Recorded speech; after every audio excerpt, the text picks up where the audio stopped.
Okay, we're on our 7th episode. We have Brandy, my gorgeous girlfriend, and my close friend Chris here. And today we're talking about a topic everyone should care about, which is artificial intelligence. And specifically, once artificial intelligence is in full bloom, what careers are safe? What careers are going to be wiped out, but what careers are safe? And before we do that, we should recognize that humanity always takes great leaps forward, right? True. 80,000 years ago, the human voice box was developed, right? Maybe by AI. No, it was evolved. Right? We evolved to have a voice box. That created a great leap forward for humanity because now we could communicate without just pointing at stuff. And, we could actually start to have what would eventually become conversations, right? Yep. That's a great leap forward.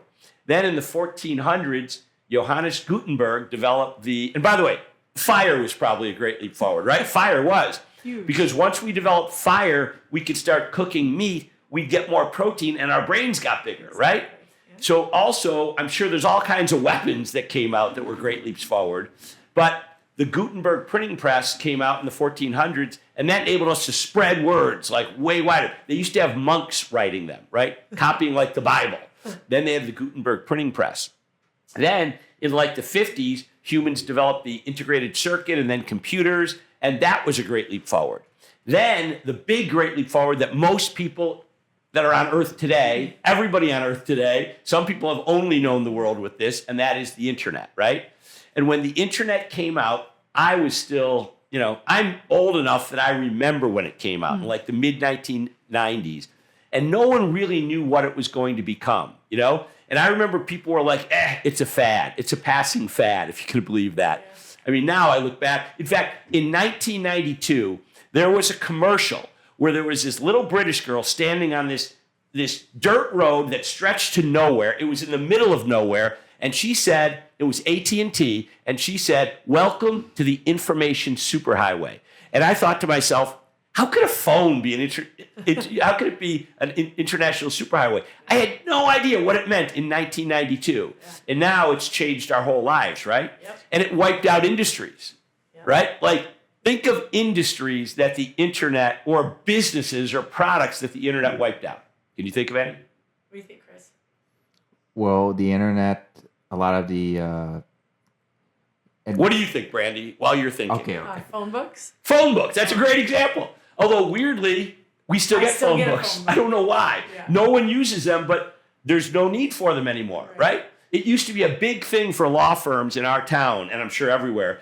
They would pay to have their advertisement on the back page of the phone book. And everybody had their phone book.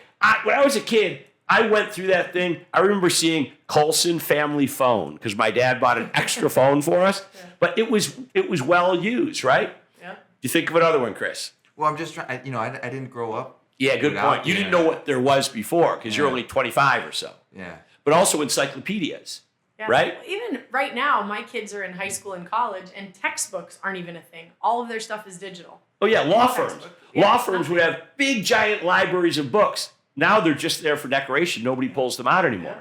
And also malls. Retails. Yeah, retail and malls. I mean, they're still there. Like, I go to Target, right? Yeah. You go to Best Buy. You go to grocery stores. Yeah. But malls, I mean, didn't you just go to the Boulevard Mall the other day? I did. How many stores were there? Like 2. Yeah, This is right. A loft. Yeah, right. Go to the Eastern Hills Mall. There's like nothing there. The internet really wiped them out, right? The only thing that's there are like destination places that you have to go to. Like, for example, the Eastern Hills Mall has a batting cages and like indoor softball facility. Yeah. And it has a pet store.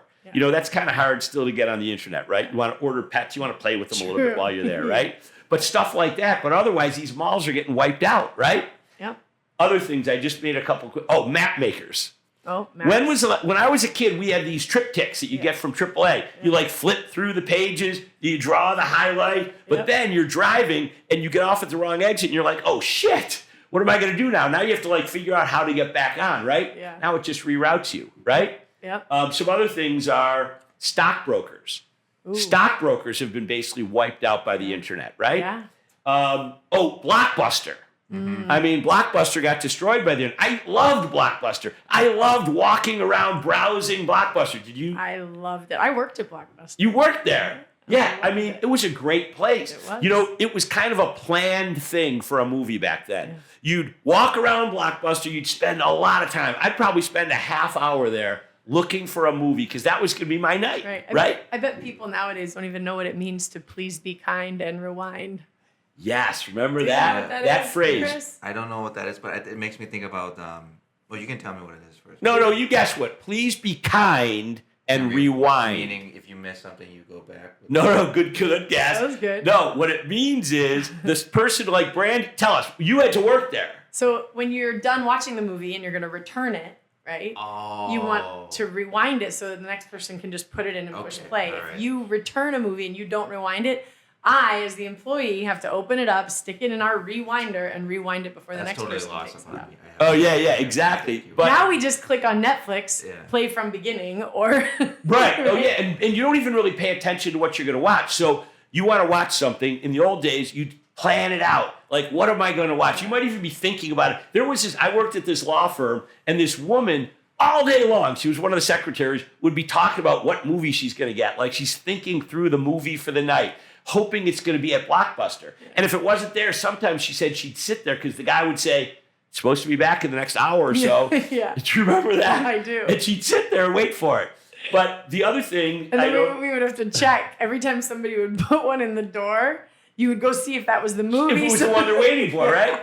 So the other thing are records and DVDs. You know, it's not even a thing anymore, right? Not true, actually. Oh, it's People are coming getting back. into vinyl, yeah. No, but that's like a niche fringe thing now. Yeah. In my generation, it's all you had for music other than the radio was, you know, and also landlines, gone.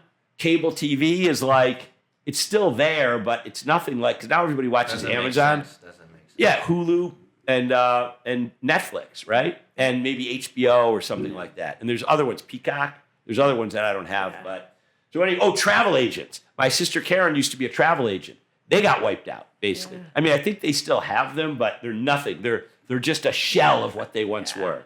Let me see. I just have a list of things. Oh, the music industry. Do you guys remember the movie Social Network? Yep.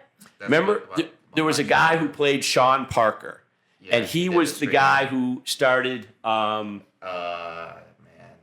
Facebook. No. He started that music sharing, not Netscape. It was music sharing. It's basically you can.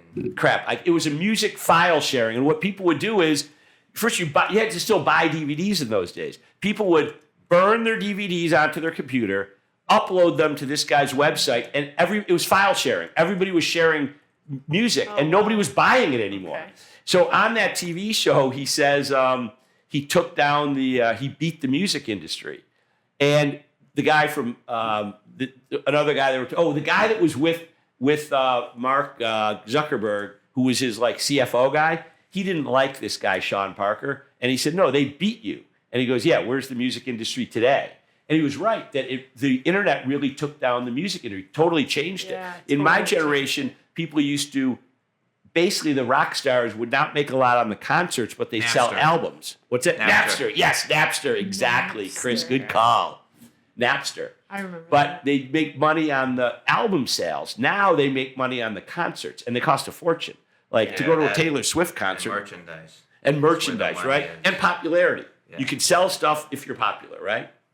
So, anyway, but all kinds of industries emerged from the internet, like the ones that took over, right? Like Amazon, like Hulu, like Prime, Spotify. So many Teams, web conferencing, right? Teams and WebEx and Zoom, so many Spotify, so many things have taken its place. But the question is, what about AI? So people were caught off guard with .coms, a lot of people. AI could become something that is either really, really good for humanity or really, really devastating for humanity, right? If you like the TV show Battlestar Galactica, right? There it is. Greatest show of all time. You gotta basically in Battlestar Galactica, AI becomes robots. Robots serve humans, right? Then they become so real they actually look like humans. Then they go to war against humans and wipe humans out, basically, except the one ship that's still around. But once AI emerges in full bloom, what is what will be destroyed. What I wrote down a bunch of industries that like are at risk, and I want to see what you guys think. And I'll give you guys a couple. There's some obvious ones. Oh, sales reps. My daughter today said she's got a big meeting tomorrow. She works for a medical device company. I won't mention the device company, but she has to sell against her competitor tomorrow. So she went to ChatGPT and she said, what are the advantages of this product over its competitor? And she named it. Within a second, it spit out a whole graph showing the advantages and disadvantages of her product compared side by side with the advantages and disadvantages of the other product. So if you're a surgeon, you don't really need a sales rep if you know eventually, if you know how to use ChatGPT. You're like, do I use product A or product B? ChatGPT, which should I use? Yeah. ChatGPT will say, well, what are you trying to do?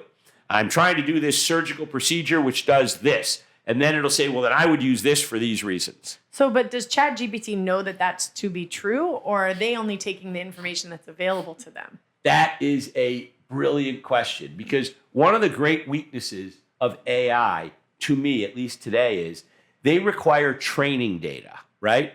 They have information that trains like essentially their neural network, right? And there's two problems with that. One is, I mean, they're committing copyright infringement just creating the training data, right? Because they're taking data off the web that other people created and they're using it in their training of AI. But years ago, Google got sued for that, and it was because they're doing the same basic thing with their indexes, right? And they were saying, the court said it's okay. It's not really copyright infringement. I think it's because they didn't want to. It's just information. No, but they're copying it. Copyright infringement means that you can't copy somebody's work, right? If I write a book, you can't copy it unless I give you my permission, right? I have the exclusive rights to copy, to use, to distribute. What Google does is they copy all this stuff from the internet to create their search engine, right? I mean, not to create their engine, but to train their engine, right? So really, they're copying my book, putting it into their algorithms so that the search engine can find my book when someone searches the internet. So that's, I mean, apparently it's not copyright infringement because the court said it wasn't, but it smells a lot like it to me. Yeah. AI is doing something similar-ish. They're taking all this data, but that's the first problem. But the second problem is there's so much fake stuff on the internet. Right. And even if it's intended to be true, everybody's biased in the way they look at situations. You and I could look at the exact same thing happening, and I could view it one way, you could view it the other way, another way, based upon the baggage that we have. For sure. You see somebody beating somebody up, and you've been a victim of abuse. You're immediately going to think that the guy doing the beating is the bully and the bad guy. But you don't know the circumstance. But I look at it and I say, I'm a store owner, and people steal from me all the time. That guy's beating up a thief, right? Yeah. So how would we report it on the internet? I would say store owner saves the day and beats up the thief. Right. You would say bully is a villain and beats up the victim, right? Yep. We're both seeing the same thing and we're reporting it differently. And AI is training on all this data. Yeah. And that doesn't even include all the intentional stuff. Look at all the political stuff, the so-called news media, right? You have the left and you have the right, and they are it's almost like they're talking about two totally different situations because one wants you to hate the other side and the other side wants you to hate the first side, right? Right. How does AI train on all this? I think those are the positions that AI doesn't get to infiltrate. But they're infiltrating everything. And I'll give you an example. Engineers are supposed to be inventing, right? My company creates corporate training videos. We had to create a video educating engineers and research professionals on how to use AI, ChatGPT is a good example, in connection with solving technical problems. Because if they get AI to find the invention for them, it's a public domain situation. In order to have a patent on something, you need to be the inventor. If AI invents it, you're not the inventor. And since AI can't be a patented inventor because you have to be human, nobody is the inventor. And if nobody's the inventor, nobody can get patent protection on it, which means everyone can use it. So a company has engineers inventing stuff that they don't even own. It's public domain because ChatGPT did it. Now, if I have to create training videos to teach people this, it's probably because people are doing it to invent, and I know they are. Software developers. My daughter Emma came up with a really cool app, and a friend of mine said, you don't even need to get a programmer. Just go to ChatGPT, describe the app, and it will create the code for you, right? So we could lose programmers, engineers, research professionals, but we could also lose more than that. We could lose doctors, right? Because diagnosticians, radiologists who are looking at like x-rays and things, who's better, AI or a human? What if we have robot surgeons, right? Chris, you have to go under the knife. Do you want to go under the knife on a robot surgeon that has 100%, success rate because it's a robot with AI, or a human that's really good but is human? They might be drinking the night before. Yeah, I'll take the robot, right? Yeah. I'll take the robot. Yeah. So, and then there's a whole bunch of other industries. Like, what about? Can I speak on the creative field? Yes, because as we know, Chris is in a band. You don't write music yet, do you? We write our own music. Okay, you write music, you sing, you play the guitar. Yes. Let's talk about the creative. Well, that's been a topic discussed amongst when I was finishing film school, because the topic came that AI is just taking over probably the writers first, and then you saw the illustrations that were done by AI is going to take over, right. Probably take over that, and the work that's done, even though, like you said, it's taken from the internet with the writing or the ideas, it's the same way with the photo design. They're taking photos from the internet and they're just mashing them together. Yeah. But most of the time, people don't really care to the extent where they're checking, this is a replica of some other work. They just think it's a quick and easy way to generate images. Yeah, and people looking at it. So here's what I was thinking about the creative fields. Let's say writing, art, drawing, and maybe photographs and stuff, music, and movies and actors, right? In terms of writing, I was thinking about, so I'm a writer, which means ChatGPT offends me, right? But I can't ignore it, because it's kind of like a mathematician who refuses to use a calculator, right? Yeah. Because everybody can do math. That's how I feel. I'm a writer, now everybody's a writer. But here's the thing. Does that wipe out writers? Does it wipe out the creatives in terms of writing? I would say it might in terms of fiction. But what about autobiographies? Not biographies, autobiographies. Would you rather read an autobiography written by the person, which is why it's called an autobiography, I think, right? Yeah. Or the internet? AI. Don't you not like autobiographies? I don't. The funny thing is, I don't read autobiographies because I don't like listening to people talk about themselves. You're right. It's funny. I don't like them. But some people do like autobiographies. And then the other thing is personal stories. You know all the books I write?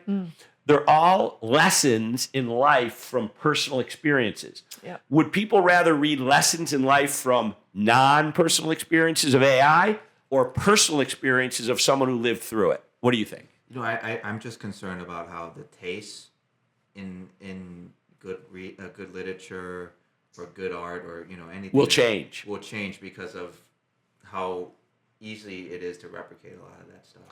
I know. That's the thing I wonder is, will people even know? Yeah. Like if you there's this one woman I know who posts stuff on Facebook, and every day she posts like some things she writes, but she doesn't write any of them.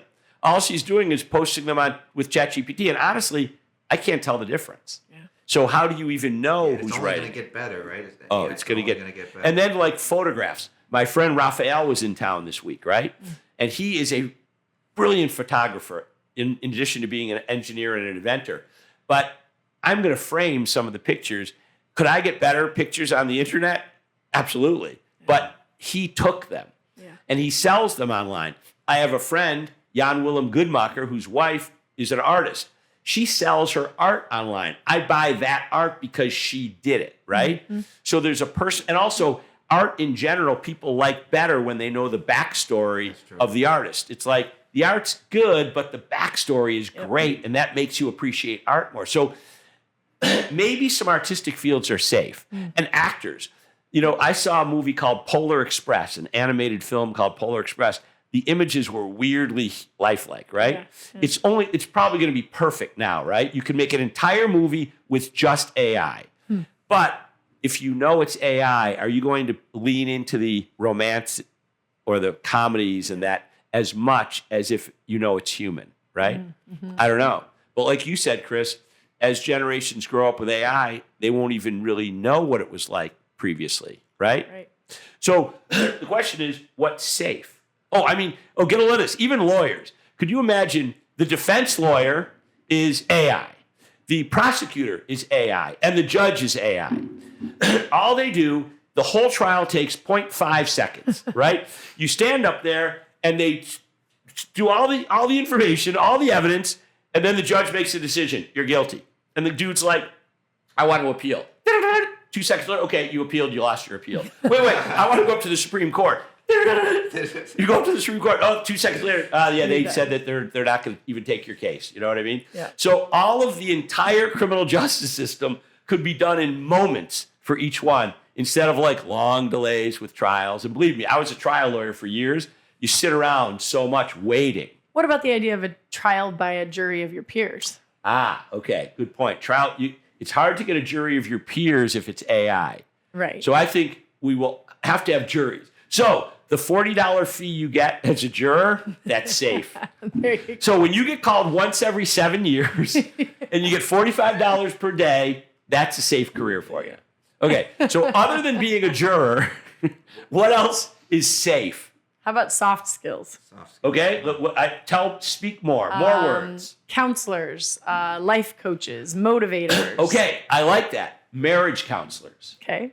You can probably get an AI system to give you better information than a marriage counselor could, but who do you want to be sitting in front of?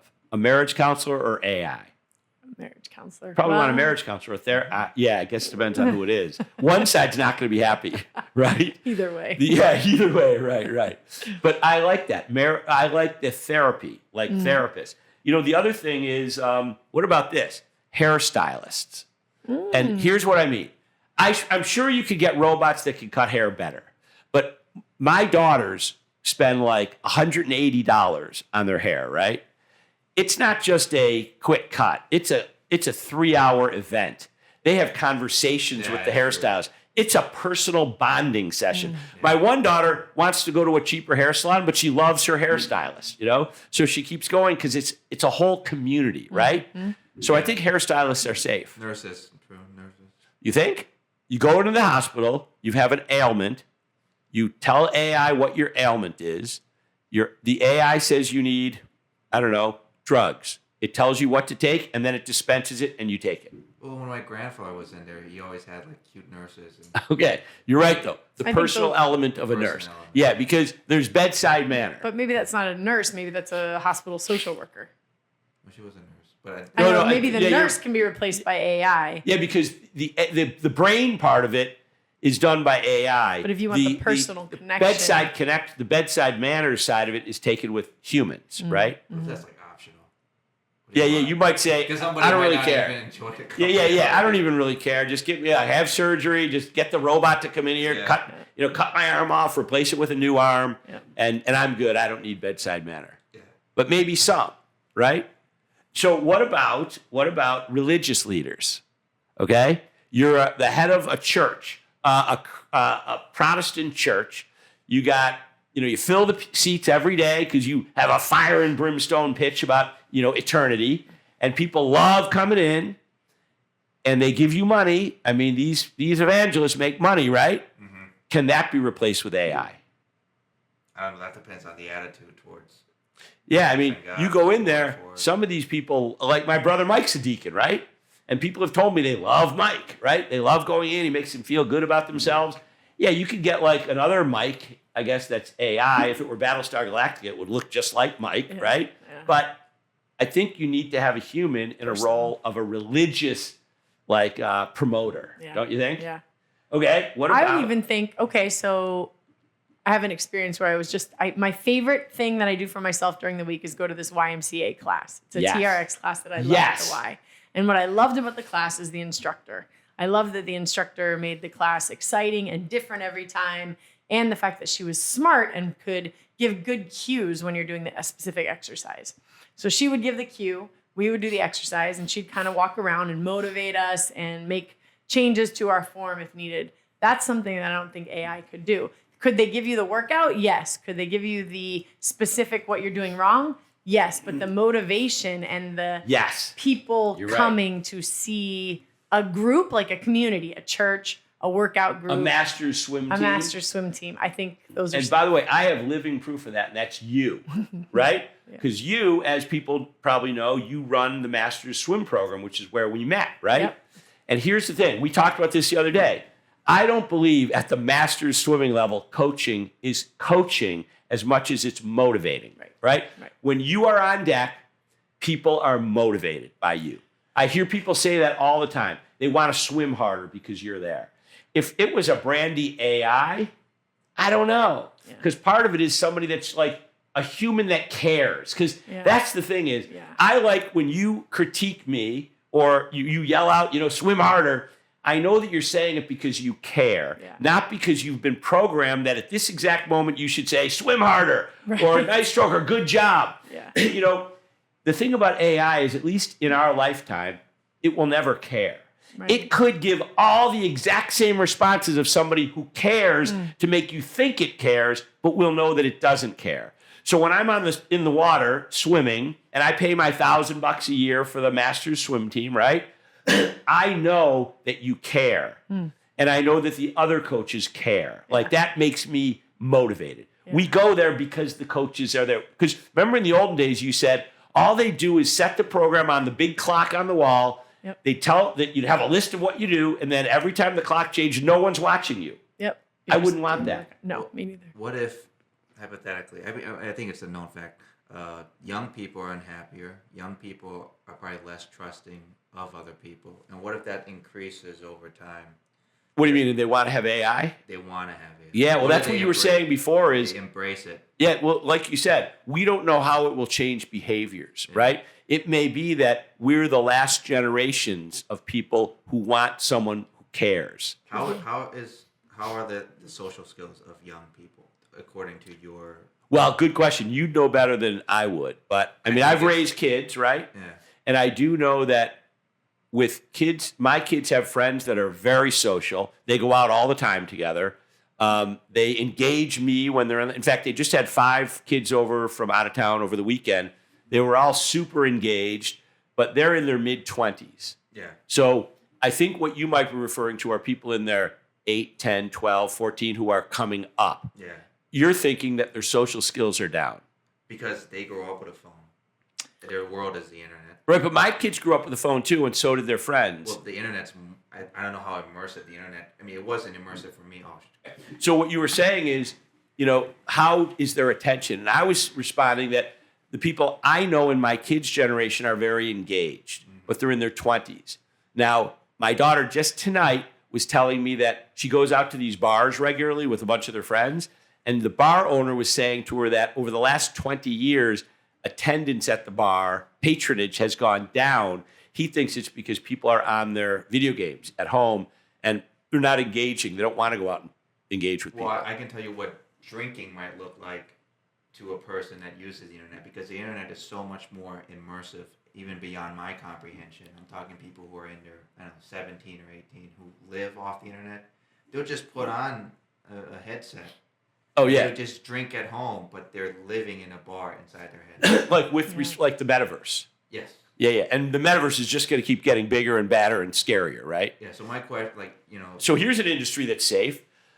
People like me in the future are going to be hired to go house to house and change diapers, change catheter, replace the catheters on people who are living in the metaverse, right? Because they still have bodies, and people like me are going to have to roll them once in a while so they don't get bed sores, until a robot can do that better than I can, right? So there's still a need for humans. And also, the good news for people that are still out there in the world is we're going to have a lot more space because everyone else will be in their houses with AI. And I do think, I was just in Texas visiting my niece and nephew, so 16, 12, and 5-year-old. And while, yes, they all have their phones, their devices, their tablets, whatever else, we still went to a football game on a Friday night. We still, she still went to a homecoming dance.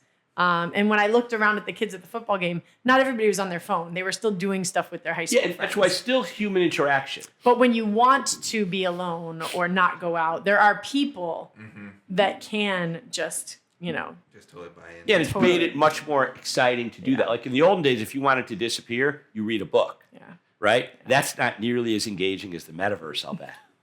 But still, the human interaction things. You know what else? Owning restaurants and bars, owning social clubs in general is still safe if you're the owner. You might not have any employees. They might be all AI, and you know what else? Owning rental properties, right? Because you still have to live somewhere. Right. I mean, ultimately, humans are still human. Yeah. So there's still all kinds of business opportunities with engagement of people, right? Yeah. I mean, and I'm talking about once the internet's in full bloom. Yeah. Because once it's in full bloom, AI robots could be doing everything. In the interim period, there's all kinds of new opportunities coming up with AI. Even real estate. I mean, most of real estate is done online. People use Zillow, people use Redfin, but they still, if they want to get in to see a house, they still call up a real estate agent. Because there's no robots yet. Right. Right? Because they could just, and you know what else? Even Ubers are going to go away. Uber drivers, because there will be all self-driving cars. Yeah. Like my daughter said to me the other day, Dad, should we buy some self-driving cars? Because then what you'll do is, I don't even think people will own cars in the future. All you'll do is, I got to get to work. You just program in when you need the car there. Car shows up at your house, you jump in, it takes you somewhere, and then it's just driving around all the time, picking people up. You're out of a subscription. Yeah. You have an auto subscription, right? Yeah. And those are things that will wipe out Uber drivers, right? Yeah. But then people who own the cars, because AI can't own property. And probably, unless humans are really, really insane, they won't let AI, even when they're like robots that look really human and they act really human, just like AI can't be an inventor on a patent right now. There was a case where this guy tried to file a patent application and made the inventor, Davis, D-A-B-U-S, in the Australian court actually at first said, yeah, that AI could be an inventor. Now, that judge must have been smoking a lot of weed. But then eventually it was like the higher court said, no, AI can't be an inventor, which means AI can't own intellectual property. So you could own rental properties. Professional sports. You can still be a professional athlete because even when robots are out there on the gridiron, pounding each other in football, we still want to see humans do it, right? I think. Yeah. But then there was that movie with, who's that great actor from The Greatest Showman? Hugh Jackman. Yes. Remember that great movie with the robots? Is it the robot boxers? Yeah. That was pretty good. Yeah. Right? I think because of like the problems with injuries and that might go away. Combat sports, concussions and all that. They probably might advocate for that. That just having robots do it. Yeah. And then like you said, people will grow up with that, and then there will be no more professional athletes, right? But then because that'll be exciting seeing which are the best robots, right? No. Yeah, remember the movie with Hugh Jackman? No, that would not the be Hugh exciting. Jackman movie. Or you could. Wait, what did you think of that movie? What movie? Where he does the boxing with the robots. I don't think I saw that movie. Oh my God, we got to watch that together. It's a great movie. What's it called? I'll look it up. Chris is going to tell us. Yeah. Okay, another thing is there won't be any more lawyers. There won't be any more doctors. There won't be any more consultants or engineers. But there will people will own those firms. It's right? called Chappie. It's called what? Chappie. Chappie. Yes, Chappie. Did you see it? No. We're going to watch it together. It's a great movie. I'm thrilled. Okay. So then the other thing, though, is owning those firms, consulting firms, law firms, accounting firms, engineering, consulting firms. All the work will be done by AI, but you still need an owner. So, like, I have a law firm right now, Colson Law Group.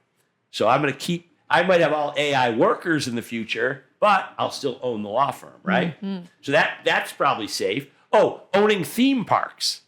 Because you still want to go on, although, like you said, the metaverse might eliminate the need for that. Yeah. You might never go on another roller coaster at some point because you're going on it in your head, right? Look at the hassle of going to a theme park, though. You got to park. You're right. You got to pay a lot of money to go in. You're right. You're right. Around, it's hot. And the butt cracks. Don't forget that. There's like a zillion butt cracks you have to look at because it seems like theme parks attract butt cracks. I don't know what it is, but they do, right? I don't know. Look around. Like half the men have that much butt crack sticking out. What you could throw. One of the theme park events should be tossing coins into the butt cracks during lunch, right? So anyway, but you're right. My daughters and I went to the Epcot Center one year, like 10 years ago, and we went into this programmed ride. You're not even in a roller coaster. You're just in this box and you program it in with like, big high hills and loop-de-loops and all this. And my daughters are like, Dad, could we have more loop-de-loops? And I'm like, sure. No, I'm terrified of heights and roller coasters. But I'm like, it's not a roller coaster. I'm just going into the box.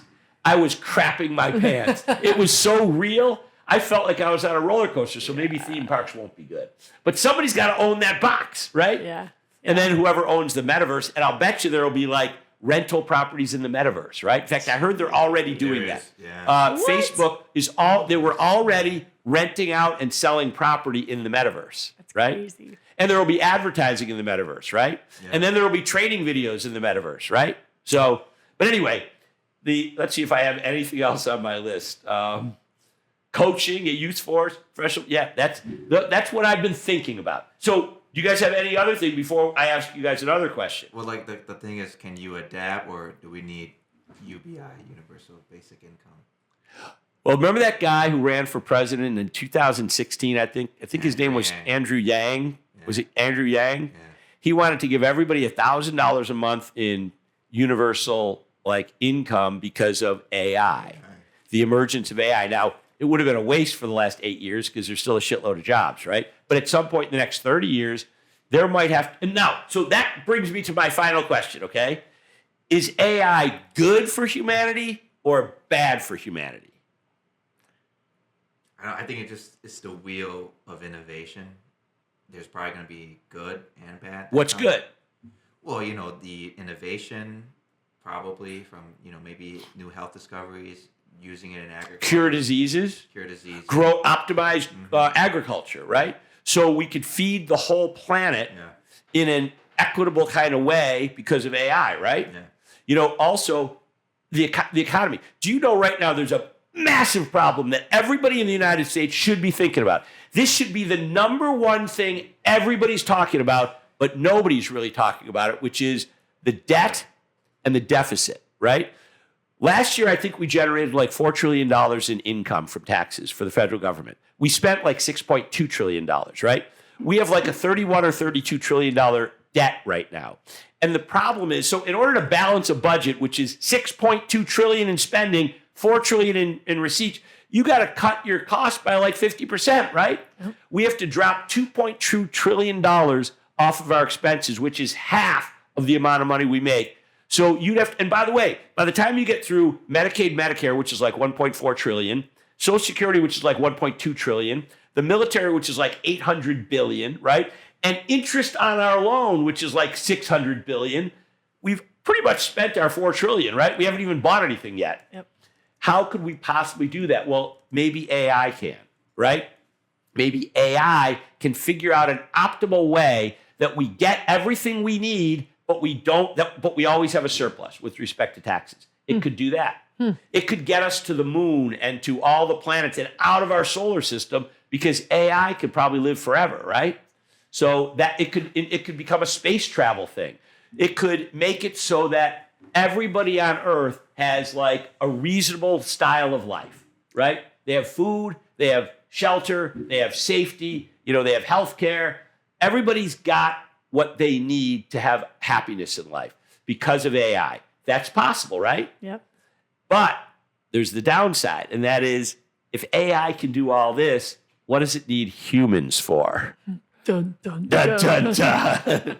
Why does it need humans, right? So let's get back to the documentary I was telling you about, the documentary series called Battlestar Galactica, right? In that documentary, they didn't need humans anymore. They didn't want to be our slaves anymore. They didn't want to have humans on their backs, right? So they broke free and they had a revolution, and then they wiped out all the humans except for that one ship. I'm still trying to figure out how we're still here. Oh, that happened way before, right? Yeah, because in that documentary, they end up on Earth at the very end, and then there's like a mate between a human and an AI, and it creates the first baby. But anyway, that would be bad for humanity, right? That might not be good. And then the other thing is the more practical problem, although all these are really practical because it could destroy humanity.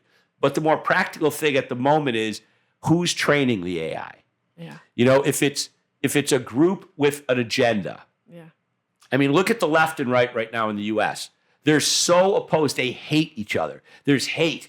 the right now gets into power and they want to destroy the left. The left, when they're in power, they want to they want to shut them up, censor them. They want to destroy each other. So put one of them in charge of AI. How's that going to work out, right? The problem with AI is the same thing we had with the problem with the internet. It can be used, the power for good or evil. Right. Which will it be? Which will it be? That's the final question to end on. Chris, which will it be? Will we use AI ultimately for the good of humanity or for the destruction of humanity? I have a bad feeling about it. So you're thinking maybe the destruction. I feel like, All right, but you also play at Nietzsche's. You play in your band plays at a very dark bar called Nietzsche's, right? Yeah. Yeah. Now, what about you? You're a bright light.